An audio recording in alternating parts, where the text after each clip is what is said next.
দেখুন, আপনার যে লাইফ পার্টনার আছে তার সঙ্গে সম্পর্কের তিক্ততা ধীরে ধীরে বৃদ্ধি পাচ্ছিল, কিন্তু এখন তার সঙ্গে সম্পর্কের দূরত্ব অনেকটাই হয়েছে এবং সে আপনার থেকে আলাদা থাকছে এবং এই রিলেশনের কারণে আপনি কষ্টও পাচ্ছেন। কিন্তু আপনি চাইছেন যেন আপনাদের সম্পর্কটা আবার মধুর হয়ে যায়, আপনাদের সম্পর্কটা আবার ভালো হয়ে যায়। এমন ক্ষেত্রে আপনারা কি করবেন?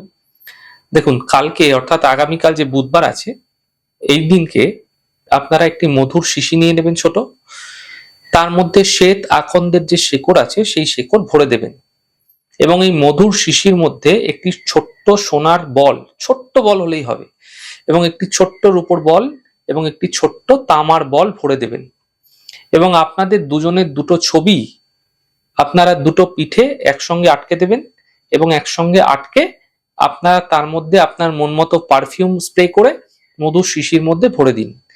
এরপর মধুর শিশিটি ভালো করে আপনারা বন্ধ করুন এবং এই শিশিটি আপনি যেখানে শয়ন করছেন রাত্রেবেলা, সেখানে আপনার মাথা যে দিকটায় থাকে তার কাছাকাছি কোনো উঁচু জায়গায় রেখে দিন। দেখবেন আপনার যে পার্টনার, সে কিছুদিনের মধ্যেই কিন্তু আপনার কাছে ফিরে আসতে চাইবে এবং সম্পর্কের মধ্যেও ধীরে ধীরে মধুরতা বৃদ্ধি পাবে। তবে এই প্রক্রিয়া কিন্তু যে কোনো দিন করলে চলবে না, এই বুধবার অর্থাৎ আগামীকাল করতে হবে।